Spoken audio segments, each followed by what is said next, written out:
दोस्तों, महाराष्ट्र की कहानी हर दिन के साथ बदल रही है। हर दिन आप कह सकते हैं एक नया मोड़ आ रहा है और सवाल ये उठने लगा है अब कि क्या उद्धव ठाकरे की सरकार बचेगी या गिरेगी, या देवेंद्र फडणवीस नए मुख्यमंत्री होंगे, फिर से मुख्यमंत्री बनेंगे महाराष्ट्र के, या फिर अल्टीमेटली शरद पवार जो हैं, जो उद्धव ठाकरे की तरफ से चाणक्य की भूमिका में, क्या वो अल्टीमेटली कोई इस तरह का कोई दांव चलेंगे कि सरकार बच जाएगी, या फिर दिल्ली में बैठे अमित शाह और मोदी जी के आज लौटने के बाद क्या उनके पास भी कोई ऐसा ट्रम्प कार्ड है, एक ऐसा ट्रम्प का इक्का है जो इस बाजी में अभी चलना बाकी है। ये सारे उतार चढ़ाव आज मैं आपसे डिस्कस करने जा रहा हूं और नए खुलासों के साथ, नई जानकारियों के साथ हमारे साथ रहेंगे महाराष्ट्र एक्सपर्ट अशोक वानखेड़े। दोस्तों, आज देवेंद्र फडणवीस के बड़े करीबी एक पत्रकार से मेरी बातचीत हुई और ये जो पत्रकार है, इनका ये कहना था कि फडणवीस के पास इस वक्त दो गेम प्लान है, game plan A, game plan B, या आप यूँ कह सकते हैं गेम प्लान 1 और गेम प्लान 2। और ये दोनों ही प्लान डिस्कस करने के लिए वो आज दिल्ली में थे और दिल्ली में उनकी नड्डा से बातचीत हुई और उनकी बातचीत शायद मोदी जी से भी हो और भी नेताओं से हो, अमित शाह से भी हो। बहरहाल ये जो गेम प्लान है मैं आपको मुख्तसर से बताता हूँ, ब्रीफ में बताता हूँ, क्योंकि डिटेल बात जो हम करेंगे वो वानखेड़े साहब के साथ करेंगे।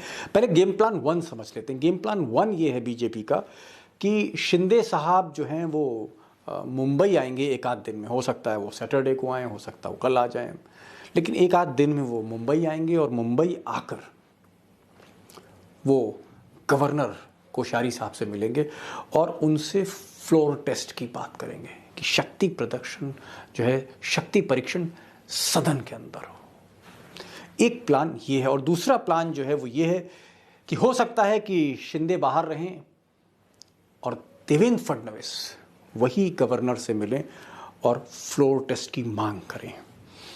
और अगर बीजेपी फ्लोर टेस्ट की मांग करती है तो ये जो 40 के आसपास जो बागी हैं शिवसेना के, ये एब्सटेन करेंगे, ये एब्सेंट रहेंगे। और तब अगर ये एब्सटेन करते हैं और कुछ और महाविकास आघाड़ी के भी कुछ लोग हैं जो विधायक हैं जो एब्सटेन कर सकते हैं, तब क्या सिनेरियो होता है, एक बार आप ये फिगर्स देख लीजिए। उस वक्त, इस वक्त की जो स्थिति है, उस वक्त शिवसेना जो है उनके पास आप मान लीजिए तकरीबन 16 विधायक हैं, एनसीपी के पास 53 हैं, कांग्रेस के पास 44 हैं और बाकी 12 हैं। 125 की स्ट्रेंथ जो है वो उद्धव ठाकरे की बन रही है, महाविकास आघाड़ी की, और 125 की स्ट्रेंथ से आप सरकार नहीं बचा सकते इन केस अगर फ्लोर टेस्ट होता है गवर्नर के कहने पर। और अगर हम स्थिति देखें फडणवीस की तो बीजेपी 106 प्लस 39 ये बागी हैं। अब ये बागी बाहर रहते हैं, अंदर रहते हैं, ये अभी भी हम डिस्कस करेंगे, आपको बताएंगे। 39 इनके साथ हैं। महाविकास आघाड़ी के 10 और ऐसे रेबल्स हैं जो इनके साथ आ सकते हैं, ऐसा कहा जा रहा है, और जो इनके पुराने समर्थक हैं वो 7 हैं। तो टोटल इनकी संख्या जो है फडणवीस साहब की 162 हो रही है, यानी आप कह सकते हैं जो अगेंस्ट उद्धव हैं 162 और जो फॉर हैं वो 125। ये एक तरह का सिनेरियो है।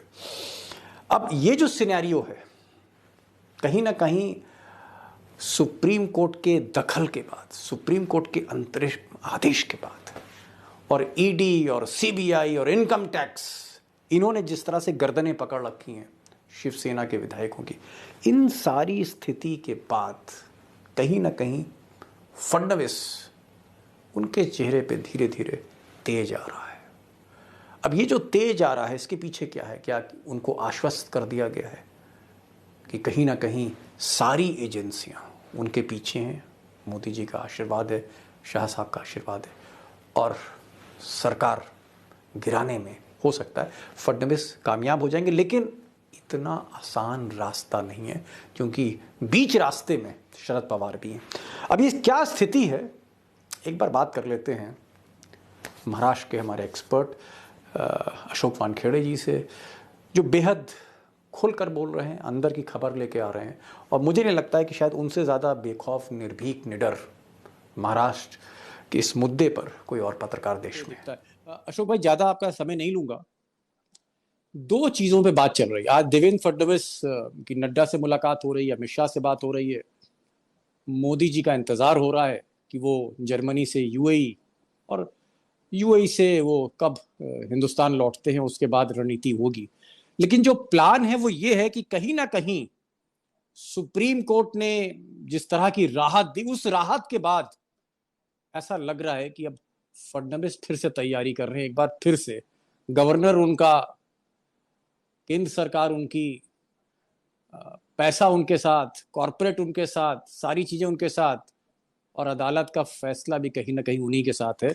तो आपको क्या लग रहा है कि अब क्या वाकई सरकार बन जाएगी? आपकी क्या गट फीलिंग है? और क्या अमित शाह जो चाणक्य है वो कामयाब हो गए? देखिए दीपक भाई, मैं उस बॉलर को अच्छा बॉलर नहीं मानता जो अंपायर को रिश्वत देकर विकेट लेता हो एलबीडब्ल्यू की। ये सीधी सीधी लड़ाई होती है, और सीधी सीधी लड़ाई में हम पाकिस्तान के साथ भारत खेलते तो हमेशा कहते थे कि उनके 12 प्लेयर खेलते हैं, 11 पाकिस्तान के प्लेयर होते हैं और एक अंपायर होता है। तो यदि आप ये कहो कि गवर्नर भी हमारा, न्यायपालिका भी हमारी, सब कुछ हमारा, तो फिर सरकारें चुनाव करवाने की जरूरत ही क्या है? सीधे सीधे मुख्यमंत्री अपॉइंटमेंट करते जाइए और सत्ता में रहते जाइए। और 2014 से हम वही देख रहे हैं कि जहां चुनाव जीतते हैं वहां जीतते, जहां जीतते नहीं वहां सरकार गिराते हैं, सरकार गिराते हैं। कई बार इस्तीफा देके करवाते हैं, कई बार एन ब्लॉक ट्रांसफर करवाते हैं। लेकिन इस बार थोड़ा सा मामला पेचीदा हो गया है। पेचीदा मामला ये हो गया है कि सर्वोच्च न्यायालय की बात मैंने तब भी कही, सर्वोच्च न्यायालय में मामला जाने से एकदम कोई रिलीफ या जीत नहीं मिली। अब आप देखिए, ये कह रहे हैं कि हम पूरे आज तक, अभी भी इस क्षण में जब हम बात कर रहे हैं, कोई भी गवर्नर के पास ये बोल के नहीं गया कि सरकार अल्पमत में। गवर्नर अखबारों से नहीं चलते। ये सुप्रीम कोर्ट नहीं है कि सुओ मोटो अखबारों से कोई खबर देख ली और रिट पिटीशन फाइल करवा ली। उन्हें तो इंतजार करना पड़ेगा लोगों का। बहुत थोड़ी देर पहले मेरी देवेंद्र फडणवीस के एक बड़े करीबी पत्रकार हैं, उनसे बात हुई, और हो सकता है कि उनकी फडणवीस से बात हुई। उनका ये कहना था कि हमारे पास दो विकल्प हैं, यानी जो उनका जो गेम प्लान है अमित शाह साहब का, दो गेम प्लान है, प्लान ए और प्लान बी। प्लान ए ये है कि जो शिंदे साहब हैं वो गुवाहाटी से मुंबई आने वाले हैं, हो सकता है सैटरडे को आए, फ्राइडे को आए, एक दो दिन में वो मुंबई पहुंचने वाले हैं। गवर्नर से उनकी मुलाकात होगी, गवर्नर को वो स्थितियां स्पष्ट करेंगे और वो कहेंगे कि फ्लोर टेस्ट कराइए, और स्पीकर, जो डिप्टी स्पीकर है, उनको वो फ्लोर टेस्ट कराना पड़ेगा। अब क्योंकि जो संख्या बल है वो इस वक्त, जैसा कि शिंदे क्लेम कर रहे हैं कि वो फडणवीस के साथ है, क्योंकि इसमें तकरीबन 40 बागी हो गए, 106 बीजेपी है, 10 बागी जो है वो महाविकास आघाड़ी से आ रहे हैं, और जो कुछ और इंडिपेंडेंट हैं साथ है। तो जो संख्या बता रहे हैं वो 162 के आसपास, 162 बता रहे हैं। ऐसे में उनका कहना है कि प्लान ये है कि एकनाथ शिंदे गवर्नर साहब से मिलेंगे, फ्लोर टेस्ट यानी शक्ति परीक्षण की सदन में बात होगी, डिप्टी स्पीकर को कराना पड़ेगा, और संख्या बल और सारी चीजें जो हैं वो इन्हीं के साथ हैं। तो ऐसी स्थिति में क्या वाकई सरकार गिर सकती है उद्धव ठाकरे की, और शरद पवार को सरेंडर करना पड़ेगा? दीपक भाई, यहां एक कॉन्स्टिट्यूशनल पेच फंसता है। यदि सरकार ये प्रस्ताव देते हैं, मैंने जो सुना है कि वो जो प्रहार पार्टी बच्चू कडू है वो पत्र देने जा रहे हैं गवर्नर को कि हमने सरकार से हमारा समर्थन वापस लिया है। यदि ये समर्थन वापस लिया जाता है तो सरकार अल्पमत में आती है। तो सरकार अल्पमत में आने के बाद सरकार, गवर्नर नहीं तय करते कि भाई इन्होंने लेटर दिया तो सरकार अल्पमत में आ गई। अल्टीमेटली गवर्नर हाउस समन्स करेंगे, विधानसभा का सत्र होगा, और सत्र में कहा जाएगा कि आप विश्वास का मत लीजिए, आप विश्वास खो चुके हैं। अब ये विश्वास का मत दिलवाएगा कौन? डिप्टी स्पीकर दिलवाएंगे जी। तो क्या डिप्टी स्पीकर, विश्वास का मत देने के लिए डिप्टी स्पीकर पे विश्वास है, और जब डिप्टी स्पीकर ने नोटिस दिया बर्खास्ती का तो उस पर आपका विश्वास नहीं? डिप्टी स्पीकर का या तो विश्वास होगा या तो अविश्वास होगा जी। डिप्टी स्पीकर पे विश्वास सब्जेक्टिव नहीं होता कि साहब सरकार का विश्वास का मत करने के लिए आप करिए, हमारा आप में विश्वास है। नहीं, यहाँ पर एक लेकिन और जब चीज आप बता हमको, रहे हैं, हाँ, यहाँ पर भाऊ एक प्लान बी बता रहे हैं। अब ये फडणवीस साहब के खेमे की बात है, कितनी सही है झूठ है ये तो ईश्वर जानता है। प्लान बी ये है कि ये जो शिंदे के साथी हैं बागी, ये बागी एब्सटेन करेंगे, बाहर रहेंगे, और उसके बाद जब देवेंद्र फडणवीस मुख्यमंत्री बन जाएंगे, शक्ति परीक्षण में जीत होगी बीजेपी की, उसके बाद वो कुछ दिनों में नया स्पीकर का चुनाव करेंगे, और जो नया स्पीकर होगा वो ये जो शिंदे के जितने साथी हैं बागी, इनको मान्यता दे देगा। यानी शिंदे के साथी सदन में और ठाकरे के साथियों को दरवाजा। ये प्लान बी है। प्लान बी का भी मैं बताता हूं आपको, पहले प्लान ए पे ही मैं पूरी बात कर लूं दीपक जी। तो ऐसे में क्या होगा, फिर मामला सुप्रीम कोर्ट जाएगा, क्योंकि सुप्रीम कोर्ट ने पिछले हियरिंग में बोल दिया था कि बाकी चीजों के लिए हम है ना, दरवाजे खुले हैं हमेशा विकल्प के लिए। ऐसे में सुप्रीम कोर्ट एक काम कर सकती है कि मैटर यदि सुप्रीम कोर्ट को लगा बहुत अर्जेंट है, जीने मरने का है, तो फिर ऐसे टाइम पे दो सांसद, दो रिटायर्ड जज को अपॉइंट कर सकते हैं कि जिनके निगरानी में, विशेष अधिकार का उपयोग करते हुए जिनके निगरानी में ये विश्वास का मत पारित करे। लेकिन इन सब चीजों को यदि आज एक सप्ताह, यदि एक 4-5 दिन लगते हैं, तो सुप्रीम कोर्ट ये भी कह सकता है कि अब 11 तारीख का इंतजार ही करो। 11 तारीख में ऐसा क्या होने जा रहा है, 11 तारीख का डिप्टी स्पीकर का मामला क्लियर हो जाएगा। यदि डिप्टी स्पीकर का अविश्वास प्रस्ताव पारित है तो पहले अविश्वास प्रस्ताव ही डिप्टी स्पीकर कर दे तो सरकार गिर जाएगी।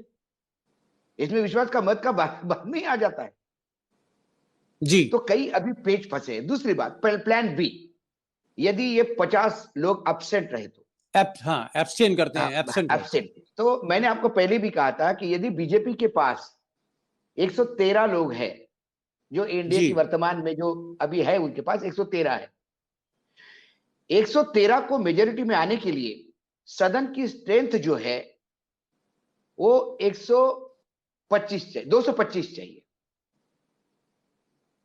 जी।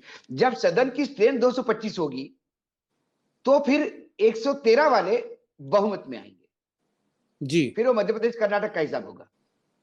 अब 125 की स्ट्रेंथ आने के लिए आपको 288 में से 63 लोगों की इस्तीफे चाहिए, या 63 लोग अब्सेंट रहे हाउस में, ये व्यवस्था करनी पड़ेगी। लेकिन इससे मामला रुकेगा नहीं, इससे भी मामला रुकेगा नहीं जी। ऐसा तो नहीं होगा ना, जो अब्सेंट रहेंगे उनके वोट आप उनके साथ जोड़ेंगे। फडणवीस साहब के कैंप से ये भी बात एक सामने आ रही है कि महाविकास अघाड़ी यानी कांग्रेस, और वहां से भी कुछ 2-4 विधायक तोड़ के उनसे इस्तीफे, उनसे भी कोई बार्गेन चल रही है, तो 10 वहां से ले रहे हैं। जी, मैंने क्या बोला, जब तक वो 10 आए नहीं तब तक बात नहीं होगी। 10 आने का टाइम भी तो लगना पड़ेगा ना। आपको क्या लगता है भाव कि अब जो आपने क्लियर कर दी स्थिति कि इतना आसान नहीं है, आपका ये कहना है मुझे बार बार इसके बाद भी आपने सपोज 10 लोगों के इस्तीफे भी करवाए तो इनको चुनाव होंगे, चुनाव में इनको जाना पड़ेगा। महाराष्ट्र का रिकॉर्ड है, ये जैसे बागी जो इस्तीफा देके जाते हैं उनमें से 90% चुनाव हारते हैं। ये आश्वस्त नहीं किसी को कि ये हम चुनाव ही जीत पाएंगे। दूसरी बात है, बीजेपी के लिए भी बड़ा ये है, ये 60 लोग इस्तीफे देने के बाद यदि 60 लोग आप अपने आसपास ले जाते हैं तो उन 60 कॉन्स्टिट्यूंसी में महाराष्ट्र के बीजेपी खत्म हो गई, क्योंकि टिकट इनको देने पड़ेंगे। तो वो जो बीजेपी के विधायक जो यहाँ पे थे, जो कुछ वोटों से हार गए, वो कैसे इनके ये करेंगे। ये असंख्य मसले है, ये इतना इजी नहीं है कि आपने इस्तीफा दे दिया, ले लिए, ये 10 लोगों का चुनाव एडजस्ट कर लिया। 60 लोगों को एडजस्ट करना बहुत बड़ी बात है। भाव एक और डेवलपमेंट आज हुआ है, आज जो कैबिनेट मीटिंग हुई शिवसेना की बॉम्बे में, और उधर मोदी जी अब हिंदुस्तान लौटने वाले हैं और अमित शाह इंतजार कर रहे हैं, फडणवीस इंतजार कर रहे हैं, लेकिन शरद पवार ने एक स्टेटमेंट दिया है, और वो स्टेटमेंट हमें जो है वो ऑफ द रिकॉर्ड पता लगा है। उनकी जो बातचीत हुई है उद्धव ठाकरे के साथ, शरद पवार की, शरद पवार ने उद्धव ठाकरे से कहा है कि आपको किसी भी कीमत पर इस्तीफा नहीं देना है, आप रिजाइन नहीं करेंगे। और आज की कैबिनेट में भी यही प्रस्ताव हुआ है कि साहब उद्धव ठाकरे इस्तीफा नहीं देंगे। मैं तो क्या जो शरद पवार ये कह रहे हैं उद्धव ठाकरे से कि इस्तीफा नहीं देना है, तो आपको क्या लगता है कि शरद पवार को अभी भी उम्मीद है कि आखिरी बाजी का आखिरी मोहरा या प्यादा वही चलेंगे और आखिर में वही कामयाब होंगे इस बिसात पे? इस बिसात पे कामयाब होंगे कि नहीं होंगे ये नहीं बताता हूं मैं, लेकिन बीजेपी के हाथ में सत्तांतरण इतना इजीली भी नहीं होने देंगे। बीजेपी को बहुत इसमें पेच है, पेच में से निकालना होगा। और जब विधानसभा के सदन पर जब अविश्वास प्रस्ताव डिस्कस होगा, तब बहुत सारी चीजें बाहर आएगी, बहुत सारी चीजें खुल के होगी, बहुत सारी चीजें, क्योंकि महाराष्ट्र ये पढ़ा लिखा देश है, पढ़ा लिखा राज्य है। महाराष्ट्र की जनता सब सुनती है। अभी सेना के लोगों ने तमाम ऑडियो और वीडियो रिलीज करना शुरू कर दिए, जो मुख्यमंत्री की अपने विधायकों के साथ बात होती थी। ये कहते हैं ना, विधायक से बात नहीं करते थे। मुख्यमंत्री का एक फोन गया, एक फोन मैंने जो सुना है आज, उन्होंने फोन किया संजय राठौर को, जो दिग्रस का एमएलए है यवतमाळ जिले का, जो गया है बागी। उसको फोन करता है, फोन जाता है, मतलब फोन स्टार्टिंग से कन्वर्सेशन, फोन जाता है, वहां संजय के यहाँ से फोन उठता है। वो कहते हैं कि मातोश्री से बोल रहे हैं, उद्धव जी बात करना चाहिए संजय जी से। संजय जी लाइन पे आते हैं, बोलते जय महाराष्ट्र, जय महाराष्ट्र। उद्धव जी पूछते हैं, संजय कैसा चल रहा तुम्हारे कॉन्स्टिट्यूंसी में, कोविड की क्या स्थिति है? बोले सर सब कंट्रोल में है, अभी तो सारी केसेस भी बहुत नहीं के बराबर है। बिल्कुल निगलेक्ट मत करना, पूरी ताकत लगा के देखना कि जितने जल्दी, मतलब कोई भी कोविड का पेशेंट परेशान ना हो। और क्या प्रॉब्लम है वहां पे? तो बोलते सर मक्का खरीदने के लिए जो सेंट्रल गवर्नमेंट ने पैसा अलॉट किया था, उसमें तो मक्का खरीद लिया, बहुत सारे किसानों के पास मक्का पड़ा है। तो बोले मुझे पता है, तुमने पहले भी बोला है, और मैं लगातार दिल्ली के साथ बात कर रहा हूँ, कैसा भी करके पैसा लेने का प्रयास कर रहा हूँ ताकि ये मक्का खरीदा जाए। और क्या है संजय, और तो कोई परेशानी नहीं। तब संजय राठौड़ कहते हैं क्या परेशानी हो सकती है? सर मैं जब निकलता हूँ कॉन्स्टिट्यूंसी में, एक एक आदमी मुझे कहता है कि क्या उद्धव जी सरकार चला रहे, ऐसी सरकार तो हमने सोची भी नहीं थी कि इतनी अच्छी सरकार चलेगी, हमारे लिए कितना करते हैं उद्धव जी। सर ये सब देख के तो उद्धव हंसते हैं, अरे मैं क्या कर रहा हूँ संजय, सब तुम लोग कर रहे हो, मैं तो सिर्फ यहाँ बैठा हूँ यार, ऐसा मत कहो, ये सब तुम्हारी मेहनत है। ये पूरा कन्वर्सेशन है, और ये कन्वर्सेशन प्री प्लान तो नहीं होगा, ये तो कोविड का समय का कन्वर्सेशन है। ऐसे जब टेलीफोन आते हैं मार्केट में और जाते हैं, तो लोगों को लगता है वाकई हमारे तो विधायक के साथ लगातार निरंतर सत्ता में थे। तो क्या संजय राठौड़ इसलिए गए कि उनके ऊपर एक व्यभिचार का केस है, एक लड़की ने आत्महत्या की जिसका शारीरिक शोषण इन्होंने किया, ऐसा आरोप है, उस केस में वो फंसे हुए हैं? क्या उस केस में उनका टेटुआ दबा गया, वो उधर चले गए? ऐसे दीपक जी हर एमएलए की कहानी मिलेगी आप। तो शिवसेना हो या ये हो, ये इतनी जल्दी छोड़ेंगे नहीं, क्योंकि आने वाले म्युनिसिपल कॉर्पोरेशन के इलेक्शन में भी इनको जोर करना है। आने वाले लोकसभा चुनाव और विधानसभा चुनाव में 2.5 साल तो विधानसभा में, उसमें भी उनको ये बता देना है कि हम जो 3 पार्टियां थी, इसलिए वो बार बार कहते कि हम तीनों एक है। और उनको ये भी पता पड़ गया है, देखिए शरद पवार की खासियत है, शरद पवार को लगेगा हार, यदि ये बहुत गेम कमजोर हो गया तो तुरंत छोड़ देते हो। उन्होंने एक बात देख ली कि संगठन पूरी तरह से पूरे महाराष्ट्र में, ठाणे और पालघर छोड़ के पूरे महाराष्ट्र में संगठन उद्धव के साथ, और वो संगठन काम करेगा। यही वो छगन भुजबल के साथ फंस गए थे। छगन भुजबल का विद्रोह इन्होंने ही करवाया था, लेकिन छगन भुजबल के साथ लोग खड़े नहीं थे। छगन भुजबल को चुनाव जीतने के लिए नासिक जाके अपना सेटलमेंट करना पड़ा, मुंबई में तो चुनाव जीत ही नहीं पाए। नारायण राणे तो अभी भी चुनाव नहीं जीतते, यह हाल है। तो आपका तो ये क्या कहना है भाऊ, आपका क्या कहना है? गोदी मीडिया कह रही है कि भाई सरकार अब तो बन गई, अब तो सिर्फ औपचारिकता बची है और ठाकरे कभी भी सरेंडर कर सकते हैं। ये जो हिंदुस्तान के जो बड़े चैनल हैं वो कह रहे हैं, लेकिन आपको क्या लगता है कि खेल अभी बाकी है, पिक्चर अभी बाकी है, खेल फंस गया है? नहीं, पेज अभी कई जगह पे फंसा हुआ है। कभी सर्वोच्च न्यायालय ने यदि कही दिया कि डिप्टी स्पीकर का नोटिस सही था, क्या कर लोगे आप? तो 11 तारीख तक तो इंतजार करना पड़ेगा। देखो उम्मीद पे तो दुनिया टिकी हुई है। हम तो ये कहते हैं कि मैं इतने जल्दी सरकार का मर्सिया पढ़ने के लिए तैयार नहीं। मैं इसलिए कह रहा हूं, मैं पहले दिन से कह रहा था कि लोग बोले सरकार गई, सरकार बन गई, मैंने अभी नहीं बनी। मैंने तब भी कहा था कि सरकार को बनने में टाइम लगेगा। मैंने तब भी कहा था कि ये मामला कोर्ट जाएगा, ये इतना इजी नहीं है। अब वो कोर्ट में गया है, 11 तारीख की डेट मिली है, अगली बार क्या होता है क्या नहीं, 11 तारीख तक का इंतजार करना पड़ेगा। और मुझे लगता है सभी 11 तारीख को इंतजार करेंगे। यदि तो सुना आपने वानखेड़े साहब क्या कर रहे हैं। वानखेड़े साहब का अगर हम लब्बो लुआब, अगर हम जिस्ट निकालें उनकी पूरी बातचीत की, तो जिस्ट ये है कि उनका ये कहना है, जो पहले दिन से वो कह रहे हैं कि पिक्चर अभी बाकी है, पिक्चर कंप्लीट नहीं, पिक्चर अभी बाकी है। ये अलग बात है कि जो तस्वीर है धीरे धीरे साफ हो रही है। लेकिन वानखेड़े साहब का ये कहना है कि शरद पवार जैसा छत्रप जहाँ बैठा हो, जहाँ मराठा बैठा हो और सामने उद्धव ठाकरे हों, बाला साहब ठाकरे के पुत्र, तो बाजी उनके हाथ से छीनना अभी भी इतना आसान नहीं। और बहुत से लीगल पेच इसमें हैं, दांव पेच, जिसको हमने आज डिस्कस किया है। बहरहाल मैं भी ये आपसे कहूँगा कि बहुत डेवलपिंग स्टोरी है और हिंदुस्तान के जो सबसे हाईएस्ट जीडीपी वाले स्टेट है, आप कह सकते हैं देश की जो फाइनेंशियल कैपिटल है मुंबई, किसके हाथ में आती है? शाह साहब के हाथ में आती है या शरद पवार के ही पास रहती है? फडणवीस मुख्यमंत्री होते हैं या उद्धव ठाकरे बने रहते हैं? ये जो पूरी मैथमेटिक्स है और इसकी जो केमिस्ट्री है आने वाले समय में और ज़्यादा दिलचस्प होने जा रही है। तो मैं इसको कवर करता रहूँगा, डेवलप करता रहूँगा और आपको अपडेट करता रहूँगा इस स्टोरी को। तो आज बस इतना ही। वही आखिर में जो मैं कहता हूँ कि प्लीज़ इस वीडियो को शेयर करिए, ये आपकी आवाज़ है। और दूसरा ये कि अगर आपने बेल आइकन क्लिक नहीं किया तो उसको ज़रूर क्लिक करें और अपने दोस्तों से भी कहें कि इस चैनल को सब्सक्राइब करें। तो आज बस इतना ही।